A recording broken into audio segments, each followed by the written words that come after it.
Presence, the podcast for everyone interested in bodywork, embodiment, and somatic practices. I'm Andrew Rosenstock, your host and guide on this enlightening journey.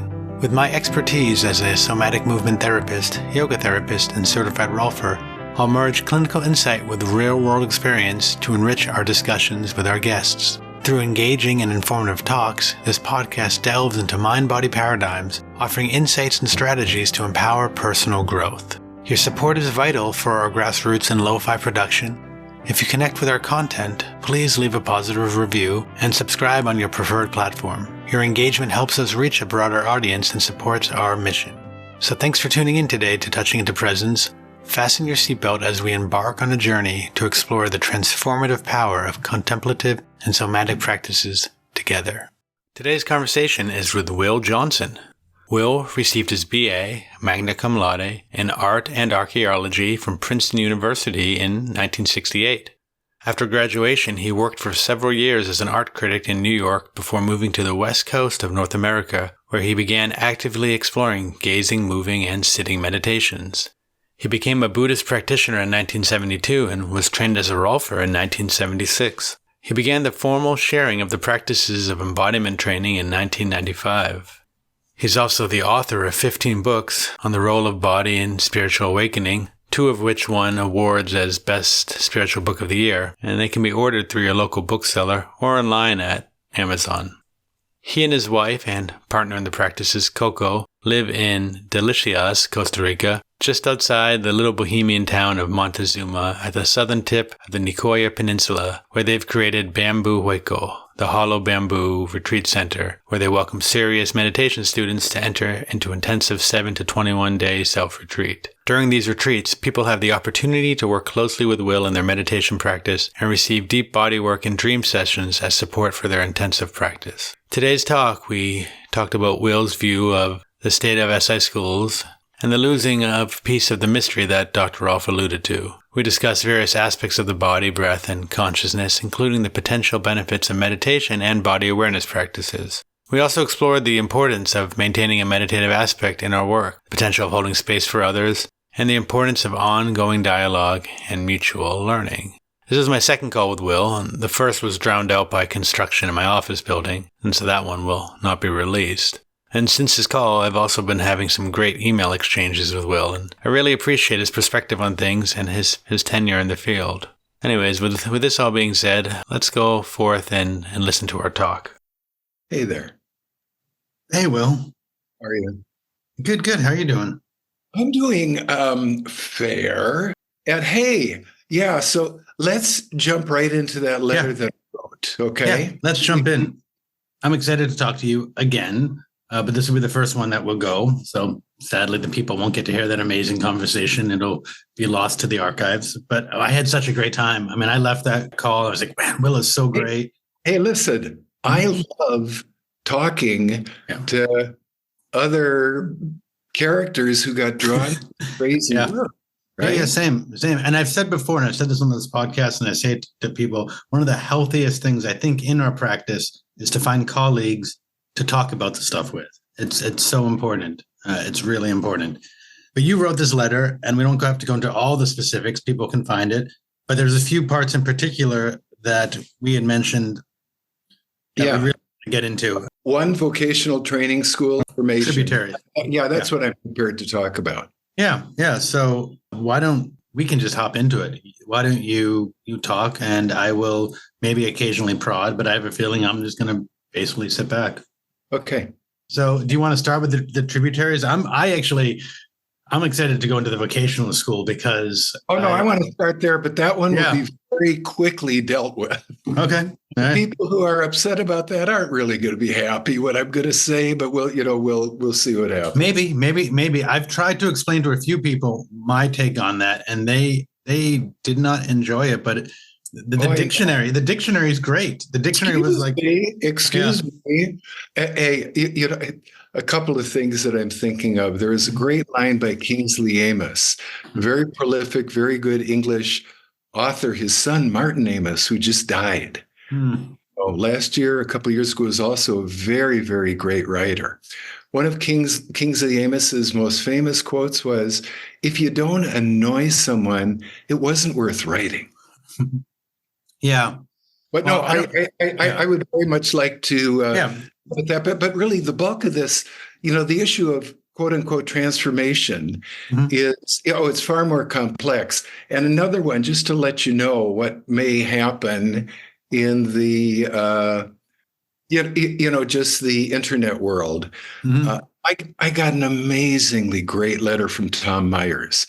Tom, old friend of mine. We go way back. We're musicians. We play music together. We've had a lot of fun.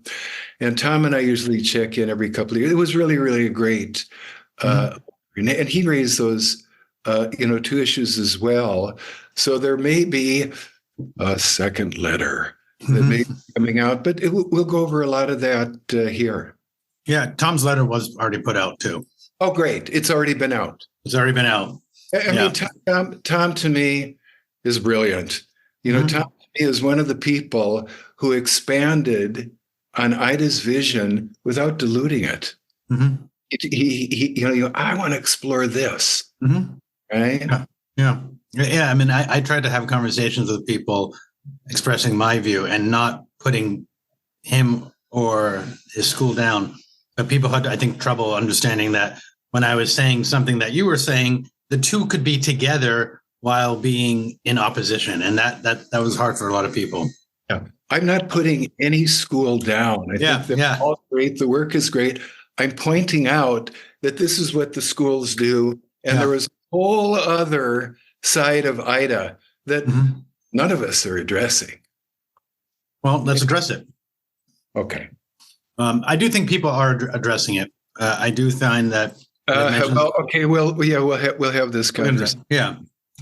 But go on. Let's get into vocational schools. Okay. Hey, great. So the letter that I put out, whenever that was, a month ago or something like that. Where did that come from? To be honest, I was lying in bed bored with COVID, couldn't do anything for days and days and days. And I just thought, you know what? It's time. Let me just put this out to the greater Rolf world and see what's going to happen now. It's really been gratifying. The overwhelming response I've received has been so positive, right? Because I think we all inside know that, there are always these sort of shadowy corners and undercurrent whispers that, Rolfing is, oh, look what it's doing for our individual bodies. Oh, but wait a minute, there's another aspect to it. And it was never directly addressed. And as Tom pointed out very correctly, in the letter exchange that we've been having, Ida didn't go there other than the illusions. We'll get into that. But let me start off with the first one, because I know there were some people that evidently were offended by my referring to the schools as trade schools and as vocational training schools. And all I can, they're not going to be happy with what I'm about to say, because that's what they are. And, I think legitimately, maybe some of us feel that, the work that we're doing, it's really about helping, healing, the pains and suffering of human beings should be looked at in a higher context than becoming an electrician or a plumber. Right. Incidentally, law schools and medical schools, they're vocational training schools. So anyway, that may or may not be. Everybody does what they uniquely do in this life. But, if they're not trade schools, what are they? It's not like we shell out a bunch of money and, I'll go and have a vacation at Club Med for 2 weeks, or take my 5 kids to a Taylor Swift show, right? It'd be about as much as a training. And look, we go to those schools to learn a skill that we can then go out and share with others. So the objection to calling the vocational training schools, maybe that ruffles some feathers the wrong way because we kind of think of ourselves as, maybe more noble characters. It's somehow maybe it's more noble to be drawn to a profession like this. There's a great 3-letter word for that. It's ego. I'll say when I first read it, I was offended at first because I took it in this way and I took it in the way you're saying. And I was like, But then I sat with it and I looked up the dictionary. I'm going to read you a few of the dictionary. A few of the definitions of vocation. The work in which a person is employed, occupation. Well, that's what we're doing. The person's engaged in a particular occupation, more or less the same. The special function of an individual or group. That's what we're doing. And there's one I really liked, and this one, an entry into the priesthood or a religious order. And that one I really liked. Yeah. Wait. That's vocation. Yeah, vocation. Yeah. Was a Christian context. Yeah.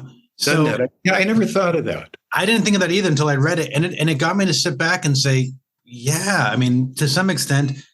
I actually really quite like that. Yeah, I thought you would. You would. We'll come back to that in a second, because for me, I think of that as the mystery school, side of, Ida's teachings, or Ida's illusions. Okay, calling them trade schools, that's what they are. But vocation with this other, that it's almost a calling. I mean, it's interesting, Andrew. For many of us, it did feel almost like a calling. My initial work was so big, and I'm looking around. What can I do? Oh God, this would feel really. I think I could fit there. Right. So that's really interesting. Look, for the people who think that the school is not a trade school, I don't know. Let's let that one go. That's what they are. They're trade schools. That's not a pejorative.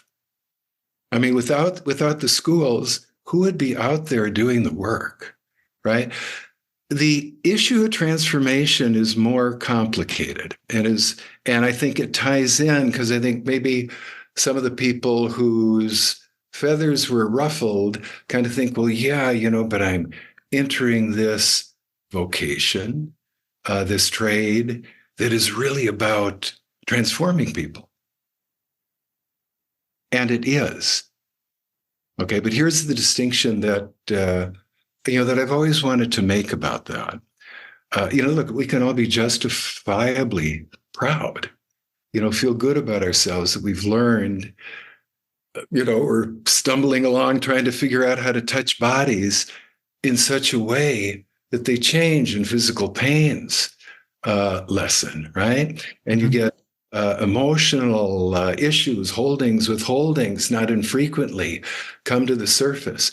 People walk out, and let's just go very basic here. After a 10 series of initial Rolfing, or whatever the series format is in the school you were trained by, and whatever name you can legally call yourself, right? Mm-hmm. So people go through an initial. It is one of the things I've always loved about the work. We're really dealing with the whole body. We're the whole body. We're not just focusing symptomatically. Or certainly that was the big message that came from Ida's teaching the 10 series. And she'd say, I don't want to go off on that tangent right now, but anyway, we look about that. Now, how I'm using the word transformation, and I really sincerely believe Ida would absolutely agree with me, is a totally different kettle of fish. Okay? It's not so much about, healing the personal. It's about a path of practices that explores this place. It's just the upright. I mean, she said there's this magic, the vertical axis. Something happens to human being, yes. And so those are a lot of the initial healings from the initial series. But if you want to take it a step further, And she was very keen on that. When I was in class with her, and it's interesting. And I know I'm rambling here, but I'm going here next. That it was expected. The people in class, we would work hard for 4 days and try to absorb and learn and get some understanding about how to go out and share this work, with friends, with clients, with family. It was implied somehow that if you really wanted to carry the mantle of, this is a long time ago, so we were all Rolfers. If you wanted to be a Rolfer, that also probably meant that you were committed to, interested in, or exploring in some way what happens to a body if you play here. Now, look, it's evolved so much, and Tom rightly pointed out, Ida never taught this, but she alluded to it constantly and in informal conversations. And I'll repeat one that I've mentioned in this letter that we'll see if it goes out. I hope it will. It was always there if you had the ears to listen. And she would definitely talk about this evolutionary awakening. I'll cite a couple of people, and I don't know if I'm remembering his name right. There was this just really lovely human. His name is Bob Hines, I think. He was a former Jesuit, and he was almost like a devotee to Ida. I mean, it was really something. Why? Because he'd spent a lot of years in the Jesuit order. And I remember he came into class one day, and you're sitting around lunch break, and Bob says, "Look, everybody," I mean, something like that. I'm putting words into his mouth, but this was the gist of it. Through the work and the explorations I've done through focusing on playing here, I've had more direct experiences to what I would call Christ consciousness than anything that happened in the Jesuit order. And I was probably influenced in this way, but it was certainly, I was drawn to the right Rolfer. Jack Downing, very interesting guy. Yeah. A medical doctor, a psychiatrist, early psychedelic researcher, early student of Fritz Perls, one of the early Rolfers. And then he and a number of early Rolfers, I was not one of them, got very involved with Oscar Echazo, who is the head of the Eureka School down in Chile. And Oscar's teachings were all about this transformation that Ida is talking about as possible if someone wants to take on an exploration of line states as a path of practices.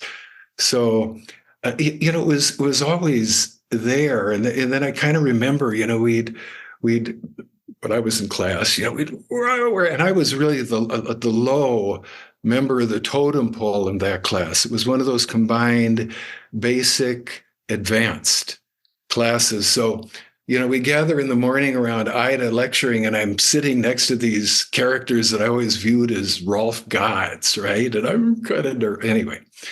I remember it was amazing. Jan Sultan was assisting Ida, and I remember just feeling overwhelmed by how eloquent he was in his language, being able to talk about these things. But the classes were, and I'm going to come back to this in a second, but the classes were all oriented how to do the 10 series. Although some of Ida's lectures, her first lecture on harmonizing the gravitational field of the earth, with the energetic field of the human body. I mean, I heard it, really blew me away. And so anyway, we'd work hard in the week, and then we'd go off in the weekends. And mostly for many of us, I'm thinking of some folks for sure, we would take the weekend, generally do some kind of substance that would range from cannabis to LSD, and explore what happens with that kind of catalyst. And for many of us, it was outrageous, outrageous. So I went out with Ida's secretary to the airport. It was in San Francisco at the class. She'd been down to Los Angeles for a celebration, I think around her birthday. Would that have been her 80th birthday? I can't remember. And hey, I got to go out and we're going to pick Ida up, which was fun for me, right? And in the in the car, if I'm remembering this correctly, in the car on the way home, I started sharing some of this stuff with her. And I'd had an experience not that long ago. I'd been out in my garden, lived out towards the coast of California, inland. I was out in my garden. I had smoked a joint. I went down. Something just started happening. Andrew, for the first time, I went, oh, this is what she's talking about. It was initially an extraordinary lightening feeling. And then what happened, and this is what Ida would say would happen, eruptive awakening of, she would call them energies. I don't know what they are. They're sensations. It's the body literally coming alive. And it was big. And then what was as fascinating about that, it didn't just go like this. It came and it started moving my body in a way that I knew I was not initiating. I could just keep yielding to this energy, and these kinds of things started happening. And that's where a lot of it started for me. And she was interested. And it was, I could tell that she probably never really liked when we talk about all the psychedelics that many of us in those days were, taking or had explored. But she said, hey, keep going with that. Keep exploring that and share it.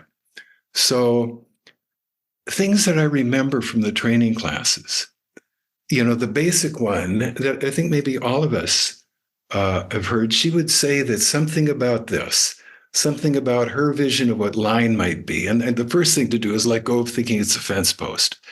It's very alive, very motile. It's like, floating in gravity, right? Or such as I've been able to experience what I think that is.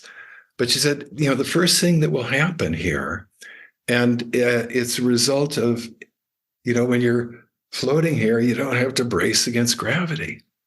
This is Rolfing 101, right? And she said the relaxation would be so global through the body. What would happen? I never heard her use the word spiritual. She said evolutionary energies would be awakened, palpable, real, strong energies that would then spread through the body, resulting in, her words again, an evolutionary transformation of consciousness. Now, this is the quality of transformation that I would say is different from, the growth, the personal, the individual transformation that is so critical. And do not think in any way, I think, well, this is where the work should be and this isn't. No, I mean, this is kind of the prerequisite for being able to start to play in this other way. And I kind of view, and again, I'm an old school Rolfer, right? So I view the original 10 series, which is what I learned.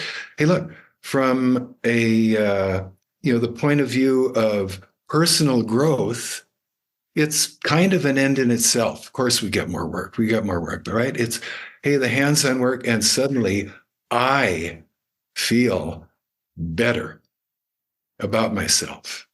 I like what's happening, what's going on.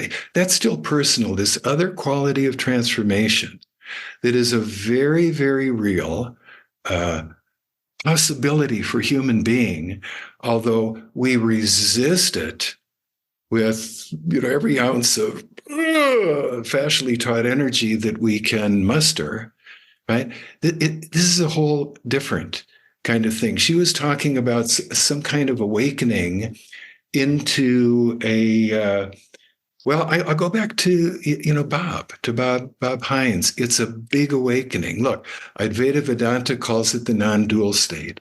Rumi refers to it as the consciousness of union. Okay. The Buddha obviously talks about, the awakened state. I think of Rumi as really the field. When he talks about that field, that's it. Huge. Yeah.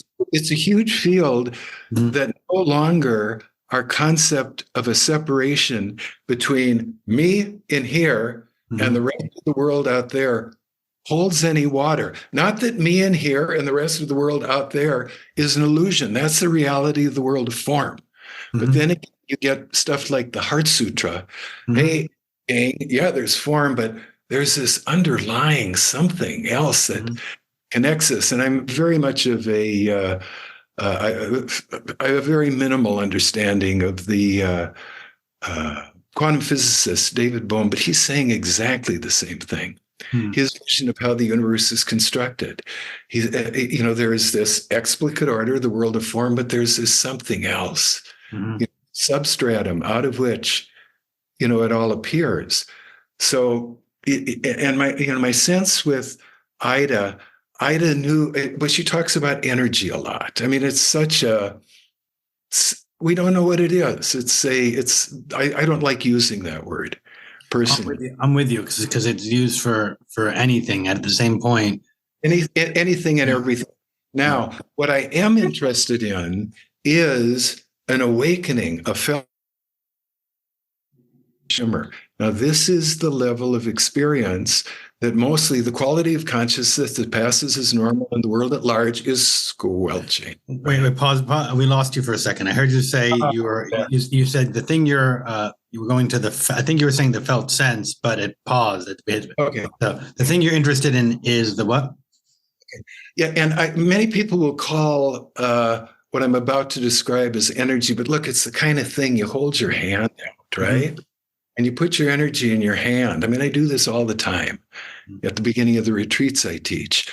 And I'll say, how do you describe what's going on? People say, well, it's heavy. I feel air. And all of that is true, but you go right inside the hand and people go, oh my God, it's alive. It's vibratory. It's shimmering. It's a constant, and people will often use the word energy to describe that. So I'm fine with that. For me, it's this awakened, dimension of felt, palpable, alive, organic presence, right? And when that happens, that's when, for me, conditions of consciousness really start shifting, and you become more aware of, there's more going on here than just the world of form. But not any way to make the world of form wrong. It's one of the realities. Well, it's similar to what I was hinting at before, though in a different way. And it's hard to understand. It took me years to, I think, understand it, and I still don't understand it because I've spent a lot of time in that non-dual. Is you can have both that are contradictory and yet seemingly not contradictory at the same time. And until we really grasp that, and that is what I believe Dr. Rolf was, that's to me what the line really is that place of, and you can call it whatever name, you can call it energy, we can call it formlessness, you can call it the Tao, you can call it Dasein if you're Heideggerian. I think that these all point to this place before words, and that's the embodied space. That's the line. The line is not a physical rod up your bum. It's how is the person moving through the world? And you said a lovely word before of yielding. The more that we can yield into the world, the more we can actually stand up with it, but we're not forcing ourselves up. We're just having the world meet us and we align through it. That's my take. Yeah, that's beautiful. And, there is this understanding, if we're really playing, I mean, it's a dance. The line is spontaneous dance. That ain't it. Self-rigid. Now, they do have the upright, for example, in some Zen schools, but it gets so rigid. And so, so held and so painful. But no, you find this and something starts awakening, right? Mm-hmm. And for me, I mean, it's interesting, Andrew. I don't get that formlessness is where we want to get to and we want to hang there any more than being stuck in form. We don't want that anymore because we realize how painful it is. And I would take to task a bit, the Hindu notion of that, the formless, the eternal Atman, the Brahman, that's where it's at. And Maya, this world of illusion, Maya, illusion, something only a spiritual lowlife would have any interest in. I mean, I do have this nutty notion at times, sometimes, based on, I guess, some experience, or certainly my interpretation of an experience, that what that formless world is doing. Remember the posters from no, of course you don't. World War II, Uncle Sam wants you. I've seen them. I was not around then. Even you would have, it was really an iconic meme. Yeah. And my sense is that this Mahamudra ground state, this other dimension, this formlessness, this energetic expansiveness that Dr. Rolf is alluding to, that David Bohm is saying is existent underneath the world of form. I get a sense that it's looking for individual bodies to let its presence be introduced into the world of form. And that's just a wacky, silly theory that you can't prove or disprove, but it's an interesting one. Now, look, the other one that I really want to get into is the tributaries. Yeah. So we've got tributaries. We've got the hands-on work, right? Mm-hmm. And then what is this other? And look, here's my deal. Everybody goes here. I don't know how many people, how I've been playing with, and I feel it was kind of a deal I made with Ida. Kind of a commitment, said, okay, I'm going to explore this stuff and share it. So how does a character like me get invited into the Buddhist world? Because they're so tight. They're so tight, and I go and I sit in front of a hall of Buddhist meditative, good people, right? But just they're like that. And I just get them to let go of the bracing, man. And that awakens the energies. And then we just learn how to yield to them. Now, this is interesting. And I'm thinking right now there is a little snippet of a Rumi passage. Because, what starts happening, the motions that occur, totally spontaneous, right? And the surrendering to breath, the motions that occur, totally spontaneous. So I call it a dance. Rumi says, how do you learn how to do this dance? He says, look at the leaves on the branches of a tree in a lightly blowing wind. That's it. It's something, it's quite like that. So anyway, we have these two tributaries. My whole thing is that this one has, I just think the greater Rolf world, we're selling ourselves short of, but what I also commiserate with is that we have, I've been playing here, but it's not incorporated into any of the teachings. Ida didn't even do it. She would just allude to it. One thing I do want to say for people who read that letter, when I reread it, the one word I really regretted was squelch. I said, what are you going to do? You're going to squelch this, man? Or are you going to share it, right? And I read it. It's pissy. It's accusatory. And it implies that there's some kind of conspiratorial stoppage of the, and it's not that. I just don't think any of us have really given ourselves full permission to totally explore that, or we do in all our own ways. But I think look, again, where this gets so cool for me as a Rolfer, what opened it up? Ida's teaching, the one we just said, you're going to play here, you're going to let go, huge energies. Okay, I got that, Ida. Oh, yeah. Wow. Those are, hey, man, and it's good. Those kinds of somatic satoris, if you want to, if you want to call them that, they're good and they're growthful. I hear you saying. Oh, I know where I was going to go. Okay, but go on. Well, I was going to say, I hear you say that it's not being taught anymore, and my sense is I'm not fully sure because there is the source point community. I don't know enough about it. We've had Bob on before, and so there is that. But there is what I would say is like the last of the goodies. Maybe there's more, but Ray McCall is still teaching at the Rolf Institute, and Ray. But I've mentioned this numerous times before. He was my phase 3 teacher. I think he's sneaking it in a way.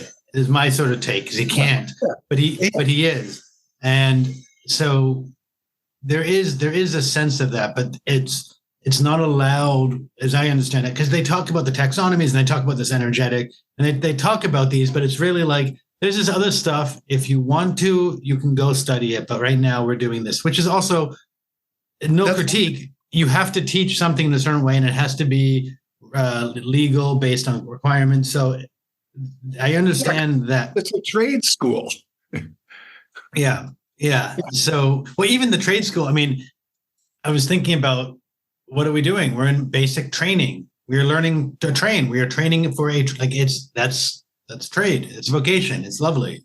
So I'm going to come back to this in a second, but I want to go over it and just share with people here.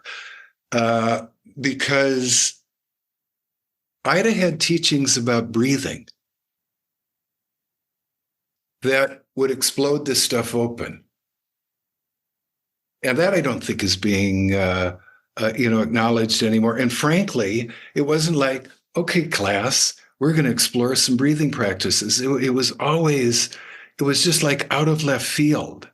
But once again, I took them seriously, although I'll tell you, Andrew, even exploring this stuff, I heard it from her, and it still took me maybe 15 years to really give myself permission and get what she was saying. Okay, the one I heard in my training class, and it was towards the end of the class, so we're talking, maybe more magisterial about evolution, and someone said, well, this image of an evolved being, an evolved conscious being. Someone asked Ida this question, how would that body breathe? And she said that, the striking of breath would, because the body is, I'm adding some of this, is so relaxed, it's like it would make transmitted motions.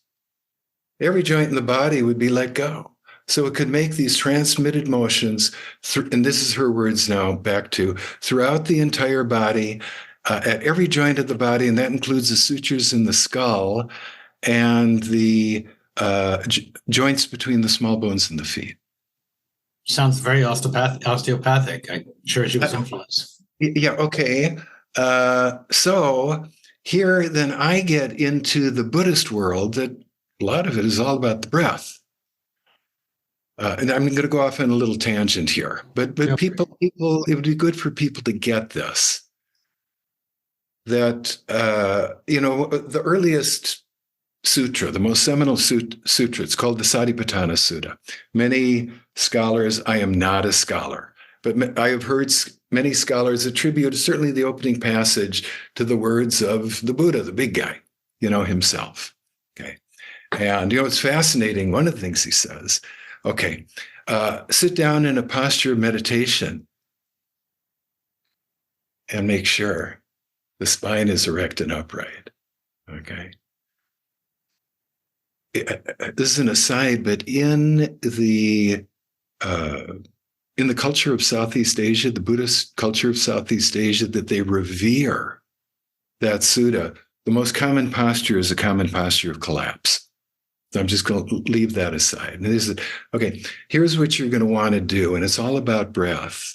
And first of all, he said, keep your awareness in the front of your body. So this is interesting too, As you breathe in, remain aware. As you breathe out, remain aware. Now, this is the foundational breathing practice, basically for the whole mindfulness world. And most Buddhist schools that really work with breath both begin and end their practices there. It's all, and if we pay attention to this, we're lost in thought. If people actually could also then shift their focus and examine how they're breathing, not very much. They're sniffing. It's obviously enough to keep the body alive, but what that kind of minor inhalation, exhalation does, it has a physiological effect on the body that then creates the quality of consciousness that I am locked inside my head, and this ticker tape parade of random and bidden thoughts is going through, and I am this guy named Will, and I am obviously the person. So it creates that. That's the quality that passes as normal. Now, this opening level of instruction, look, we're not aware of it. So let's just start becoming aware of it. And in the very, very first Dharma retreat I ever did in my early 20s, and I'm so grateful that this was my first training, a lovely Thai monk who, the whole thing was, he called it rising and falling. You kept your awareness in your belly. And even in the stillest of bodies, you inhale, there's a little rising expansion, exhale. And I remember the first 3 days of that were just, I had no idea what I was doing. I was doing what I was doing. It clicked in. Suddenly the breath becomes far more regular. It's still not huge, but it's very regular. And the awareness of it has a different physiological effect on the body, from a breath that is sniffing and held to one that's at least coming in regularly, and that creates a certain condition of consciousness. It's wonderful practice for that place of mind that we call mindfulness, right? Here's the deal: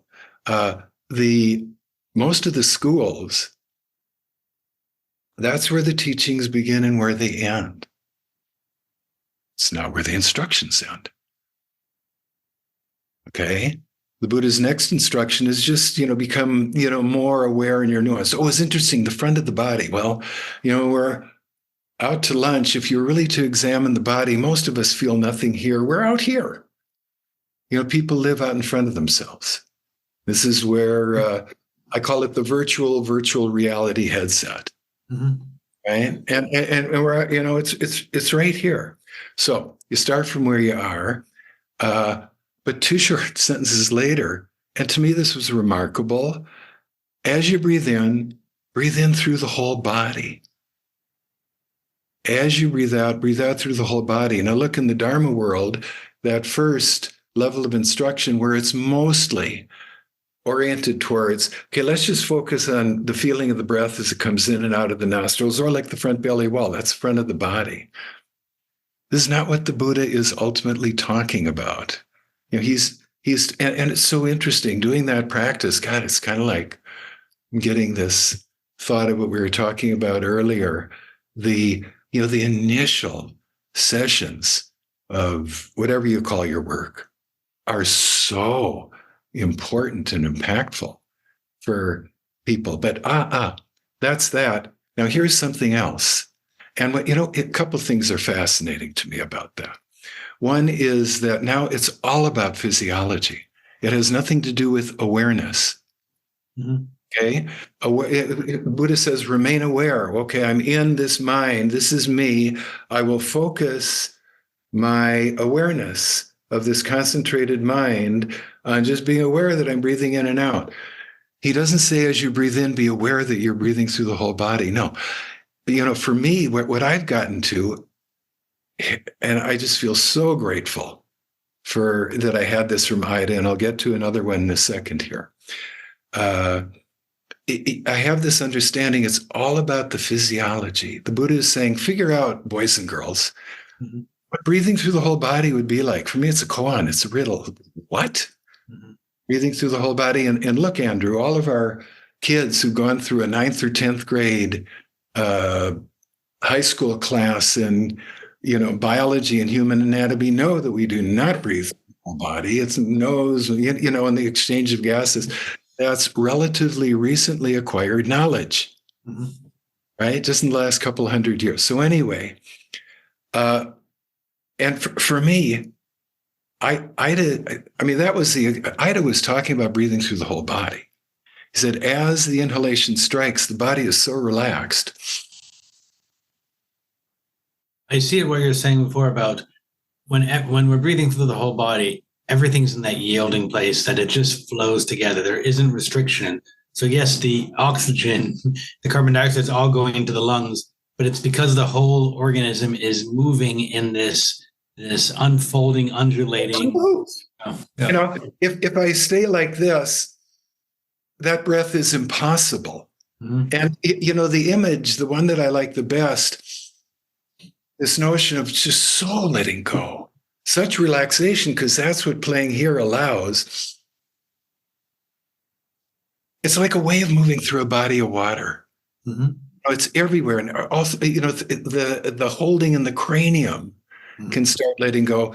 Now, what I sense he's getting at is, hey, start breathing in this way. He's teaching a somatic practice. I don't think that gets anywhere near the acknowledgement that it should. But a somatic practice. I'm in discussion with a few people. We can say argument.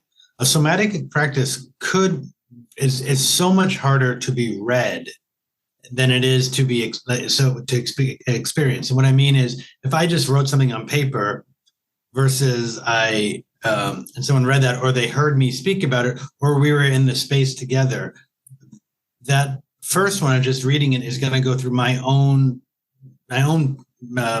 pathways that are already set. That's not going to help me change that. So reading those texts, just it takes away from the somatic, or it can take. Well, hey, look, we can become scholars, and what I'm talking about is pure experience. It's just just do this breathing practice. It's going to alter your physiology.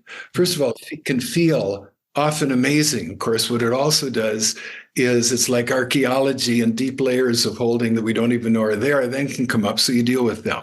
But it can feel, first of all, physically amazing.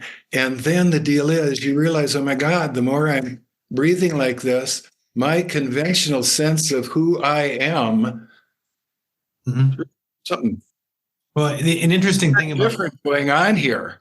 An interesting thing. That's what those texts were talking about. Yeah, I have a few friends who are scholars and practitioner scholars, and many, if not most, of the Hindu and the yogic and the Buddhist scholars are not practitioners; they're scholars. So they're great and it's helpful, and they conceptualize this and they bring it out, but it's the practice of it. Yeah. This is all about experience. Our initial 10 series, suddenly I felt it wasn't just I have a body. Suddenly there's this, oh my God, there's this. And this is other awakened sensory dimension. This is the heart, and this is probably will tie into the tributaries. This is the hardest part. I don't know how to teach it, because even when you were talking about meditation and you were saying how you did this thing and for 3 days you had no idea what you were doing. Yeah. But through that you learned, through that process. And I think about that That's where we all started. Yeah, I think about that in the 10 series as to, even if it wasn't being taught, there's an axe. If somebody was doing a basic training right now and heard everything you said, they wouldn't get it.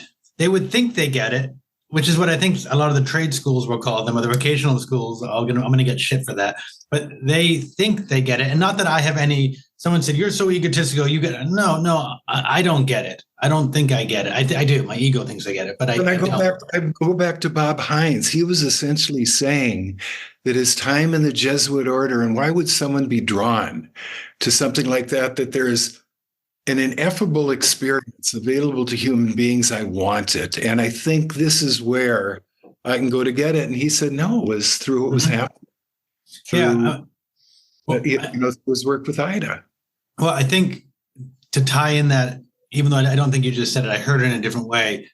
It is, I just had a client last week who struggled the whole time. She could not get out of her head. We couldn't really do, and I said to her afterwards, that's great. That's super great. And she said, I just really wanted an epiphany. And I said, well, when you stop wanting an epiphany, you'll get it. I have one. Yeah. And it's the same when we stop looking, we come to this because we want it, we want it, we want it. And when that want falls away, we actually see what was underneath the driving force of that want. There's a favorite Buddhist story about sound that I've always liked. And, I like sound. I'm into sound. And it's evidently a student comes to the teacher and say, oh, Roshi, oh, great teacher, what is the sound of the ancients, which I guess probably in those years was an expression for what's the big thing, right? And the teacher answers, listen carefully. That's the end of it. Anyway, I'm going to say something. And this is, I acknowledge that what I'm about to say is, I don't know. You be the judge. Wildly egotistical, arrogant, but I know how to teach this. I figured out how to teach this, Andrew. And it gets interesting when I teach it in the Buddhist world. Either people are totally resistant, or the ones that get it. The most common response I've had from long-term meditators, in some of the retreats I've taught, at the end of it, copious tears, gratitude that finally someone has given them permission to be alive in their bodies. Also, Andrew, copious tears of anger as to why wasn't this taught to me 30 years ago? Well, for me, the Dharma world has painted itself into this corner of frozen stillness. And this is what I feel we, as Westerners, and who's better suited for it, but characters like us have been drawn to this work that is about awakening the body that we can shepherd, into a uniquely Western form of practice, of awakening. Yeah, it's fun. I heard that when those people had the immense sadness, for me, my first thought was it was less about why wasn't this taught and more, why couldn't I get there? Why couldn't I see that? It was all there the whole time. And that sadness that was underneath, that anger, that whatever, I had someone have that realization last week in our practice, and she was crying and laughing through the whole time because it was painful to see what was so obviously there. And also there's that shift where it's absurd. It's just absurd. I mean, life is absurd. And that's, I think, what the line is pointing to is the absurdity of it all. And when we can really embody it, maybe you're giving me a face. Maybe it's not the right term. I haven't been doing it as long as you, so maybe not. That's where I am right now. It is absurd, and it's really magical and wonderful as well. Yeah. Well, that's what I mean by the absurdity is it's both. And it's that line between of it's hilarious and sad. It's so bizarre and it makes total sense. It's all of that at the same time mixing in. Okay, so here's the other one, and I want to share with everybody. This was in a class a year or two earlier. I was in 1975 with Ida, and wonderful guy named Tom Path. Many people may know him or know of him. The one that he heard in his training class a year earlier, a couple years earlier, and it was Ida at her most lyrical. Body is something wrapped under breath. Let the wraps flow freely, like silk scarves. Now, this is frankly the koan that I teach in the context of, what's a line state? You sit down, you start playing with, I call it the imaginary friend, dancing with the vertical axis, making sure that everything is moving. I used to think a lot about the image. I don't know if we talked about this last time, the upside down broom. I balanced an upside down broom as a kid, right? Oh, cool, man.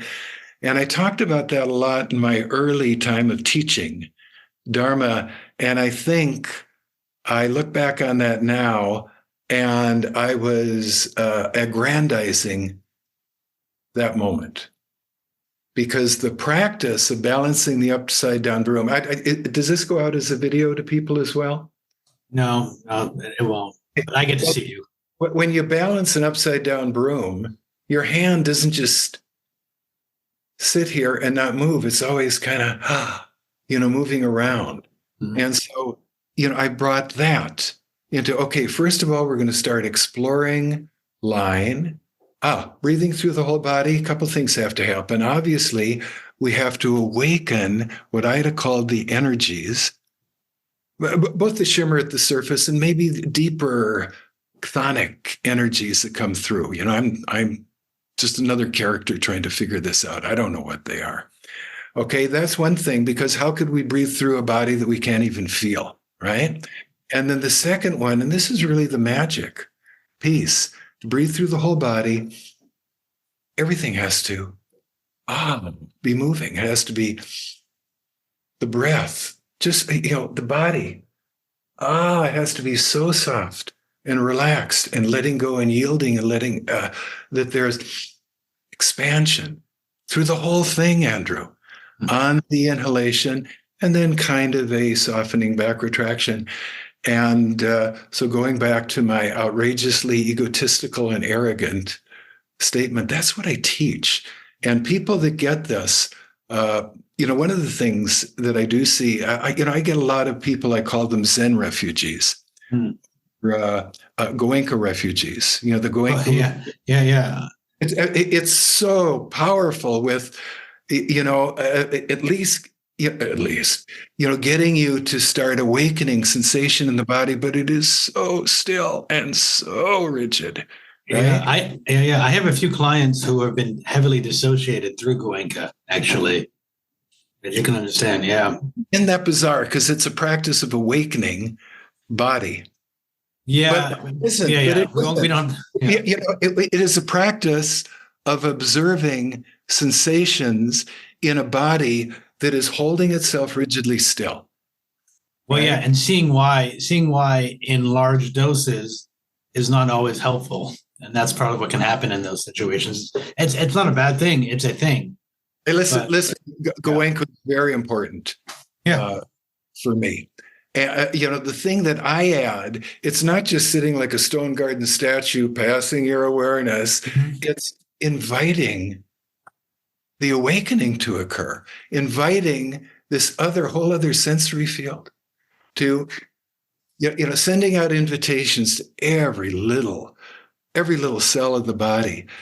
Okay, you can come back out of exile, from the land of the unfelt. And, there is a sensation. So that's fairly similar to Goenka. Mm-hmm. But what I want to do immediately, as soon as the sensation accepts my invitation, greet it with a gesture of relaxation, letting go, free falling through space, right? Because that Ida's image, we're not like a mummy, right? It's and I go through the neck, through the cranium, down through the feet. Now, going back to incidentally, Bob Shirai is one of my dearest ones. Mm-hmm. Yeah, I think he's one of the geniuses of golf world. And Ray, I know as well. And Ray is another just really wonderful human being. So I'm not surprised in the least to hear you say that. But, once again, just like Ida would throw out these little things from time to time, but they weren't a focus of the class. Here's my idea of a training class. Would explore both tributaries. Mostly it's going to be the bulk of the training class will be just as they are. We're going to learn how to do hands-on work. I don't know which schools do linear sessions anymore, whatever the schools, whatever they're teaching. We're going to teach you how to do this. However, we're going to start out every day. The first day is going to be an hour meditating on the line. Well, that's interesting. And that's one of the things Ray was somewhat doing. Oh, Yeah, he I'm wasn't really doing, pleased to hear that. he wasn't doing that And I'm not exactly. surprised to hear it be from Ray. Yeah, he wasn't doing that exactly. He was doing it, and I don't want to share too much, but I'll say that he would always have us start with generally one or two different exercises. Both Oh, of them, God, that's so good. yeah, both of them were related to that, which I didn't understand at the time.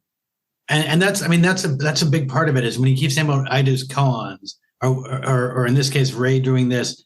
It is a koan is not something you generally hear and you say, oh, here's the answer. Yeah, It's something you sit with. The whole purpose of it is totally. and so it's You to look in a different way. you're right. And so, but what we generally all do as humans is to hear something and say, oh, I got it. I got it, you know, and so we hear it and we say, I have it. I mean, I'm guilty of this every day, getting better, I think. But we hear it, we say, I have it, and then we go teach that. But we don't have it. We have this idea of it that is not fully digested, whatever fully digested means. And as they unravel, you know, which if somebody's been rolfing since 75, maybe they've unraveled more or less. Although it doesn't, there could be someone who's just finished yesterday, and there's someone who finished in 72, and it doesn't mean that no, exactly. You know, it's individual. We all work. Yeah. Hey, so wait, two things are coming up. Let's see if I haven't. Have I lost them already? Okay, so I am a fanatic. I am an obsessive fanatic. I'm the first to admit it. Mm-hmm. To have formal intentional practice. I want my life to be a path of evolution. I've made that conscious decision. Okay, well, you're here on the planet. What the heck you gonna do?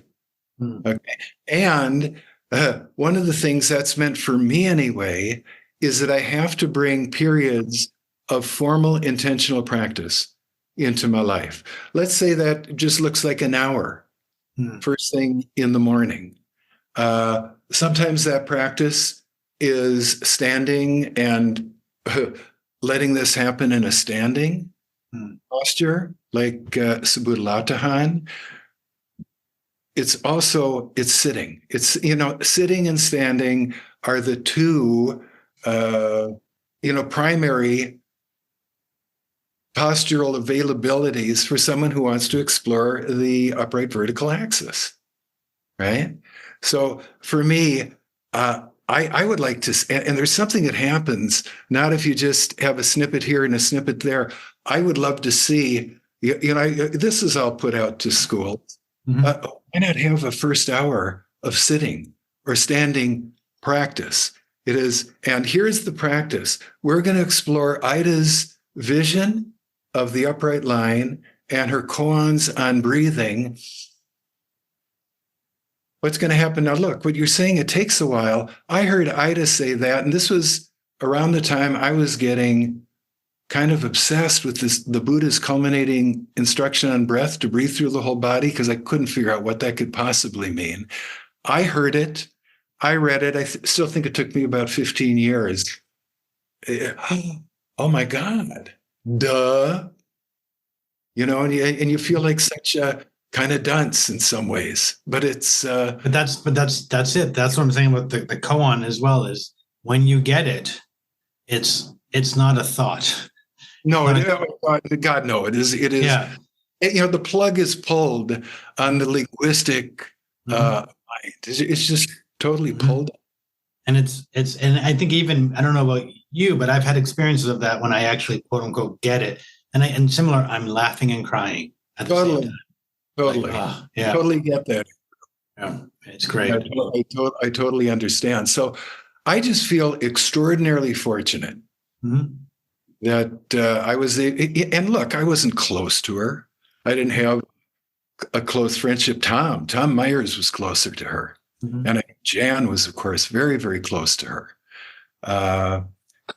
But still, I just feel so fortunate that I had, that kind of direct exposure. That ride in the car was, I still think of that some days. And I've said this, then I went into the meditational world and the awakening world and the human potential movement. Hey, Rolfing was part of the human potential movement. Yeah. in those days, that all the S trainers would get Rolfed. So all the Rolfers would go and do the S training, right? And Yeah. we're all in this together. But I look upon Ida, quite frankly, as my very most important spiritual teacher, because what I've been able to do, because yeah, and this is going to sound critical and will piss a lot of other people off, but a lot of certainly the orientation towards sitting that's coming over from Asia, from Zen, Vipassana, the Vajrayana. It's so still. And what that stillness does, what does stillness do? Come on, it creates tension and consequent pain and holding in the body, does it not? It stops breath in its tracks. How could you possibly experience what the Buddha is alluding to breathe through the whole body when you're holding yourself like a stone garden statue? I also get that the physical holding, this goes back to our hands-on work, the physical holding, certainly in the body and very much up into the cranium, is the physical holding is like the gasoline. It fuels the already out of control fire of all the mind stuff. Well, yeah, and I mean, I think you and I think one of the reasons we have these talks and we get along so well is we have we have an interest in that side of things, so we can vibe on this, and I agree, partly because I was influenced by having Ray do that meditation aspect, but I was teaching yoga, I was doing meditation for years before I came to it. Well, no, I thought I was doing meditation for years. Later I realized how to be meditation, but I was in that place. So we can vibe on it, and I don't know if everyone's going to agree with us, because if they don't have a similar inclination to this, the meditation is the key, they're going to resist back, which is fine. You said earlier, not everyone's going to like you, and that's fine. Yeah. The key is how do you express without hurting people, which isn't going to happen, because once egos are involved, there's going to be hurt. There's going to be, well, you said that, and I mean, I got so much critique about you were saying this, and I was like, I didn't say any of that. Like I that's how you perceived it. I didn't mean that at all, and I'm sorry. But I agree with you. I would love to have more. My concern, and I'm going to sound critical here, and I don't mean it, but maybe is. There's a few reasons why I don't see that happening, and I'd love to be wrong, because I'd like my saying this is not to say I'm right; it's to say prove me wrong and make this happen. One is more and more younger people, more and more Rolfers are coming out that are younger, and there's less patience. I know the person I had on before you her name's Duffy. Hopefully that'll be done before. She mentioned how her training was mostly people in their 40s or 50s when she went through it. Now it's younger. Not that younger people can't do that. I mean, I'd like to think I'm still sort of young. But there's a different way of here and now. I want it, and they're coming into. I want to learn this work, and I want to start doing it. And there isn't that switch necessarily towards like the sitting is the work. And so until we can kind of switch that, and I think that there's also a lot of us who don't have that are already doing it, and they're saying no, it's not that. It's all tissue. It's all this. And so until we can really shift, which I hope this conversation does. I hope it brings discomfort up, not in a bad way, but to say, hey, there's this tension. Let's find ways to shift it and move it. Look, here's what for me this all comes down to. I'm not naive. 99% of all our clients are going to come with, I've got this chronic ache, or this, I'm just having this kind of try, maybe this can help, right? They are not coming because they want guidance into these states that Ida is saying are possible for someone who wants to explore, take on the exploration of upright balancing. It's not balance, it's not static. This let go that can happen, and the opening of this dimension of consciousness that is spoken of in all the spiritual literatures, right? They're not interested in that. And again, most of the people, and I'm not going to just hit on young people or older people. Most of us, hey, come on. I wanted to train. I needed I wanted something to do. I needed to earn a living, right? And this excited me as a way to earn a living.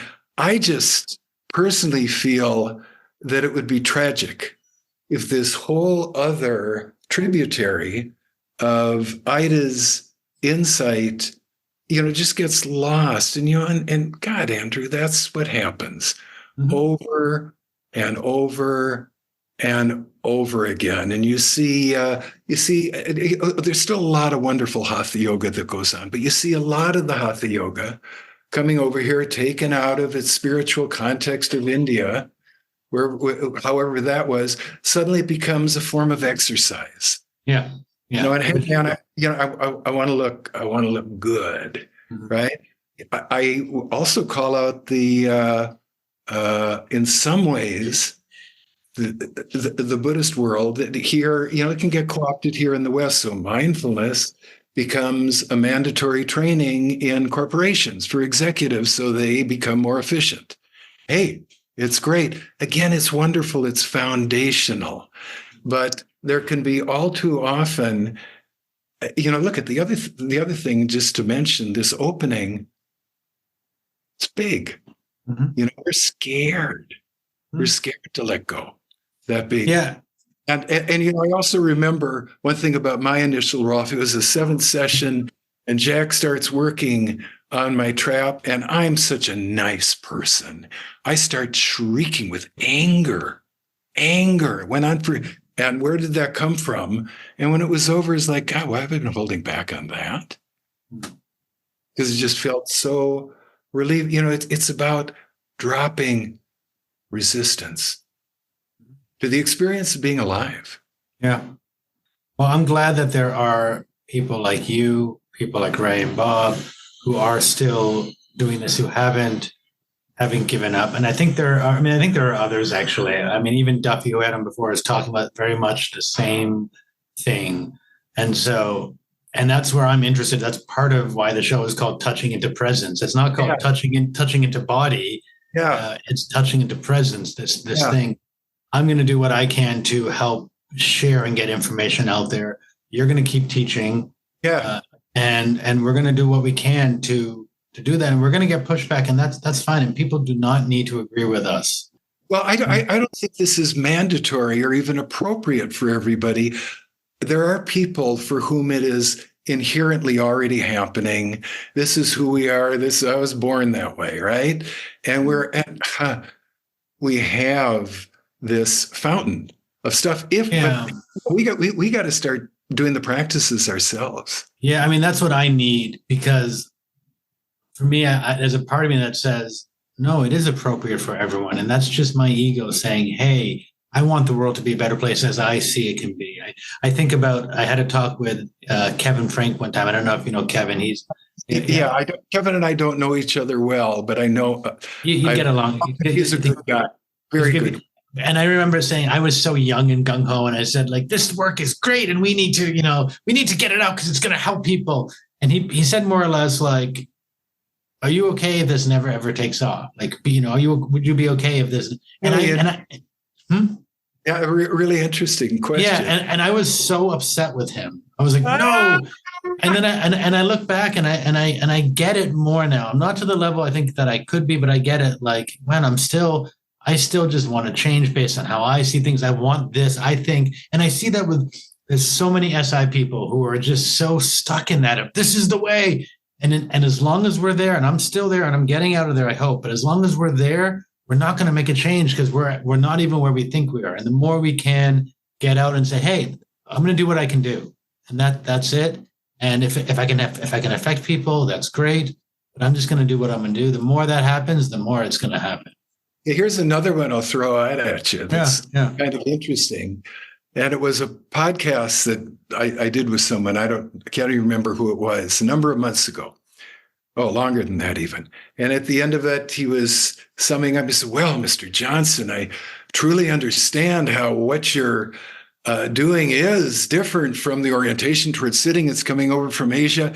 Is there one last little thing, one last little nugget you could leave our listeners with? What is the most powerful thing that you teach? And I thought about that for a second. And I said, you know something? I think the most powerful thing that I do is that I give people permission to let go, to come out of the rigidities, to really experience that we're frozen. Oh my God, everything could move. And I've since thought about that. And this is something I actually love doing the teaching, and I actually love Zoom as a teaching medium. I really do, because it's everybody. Yeah, it works. It works and it works. You and I don't ask me how to explain it, but there is a palpable connection going on right now. We both feel it, right? Very much so. Anyway, I thought of that. What I love about the teaching is I do the practices. That's how I teach. And I thought about that. And there were some people that were students who wanted to go out and share this work in Buddhist communities. I said, look, you can talk about giving people permission to let go until you're blue in the face. You got to do it. You got to give yourself permission to do it in their presence, and then it happens.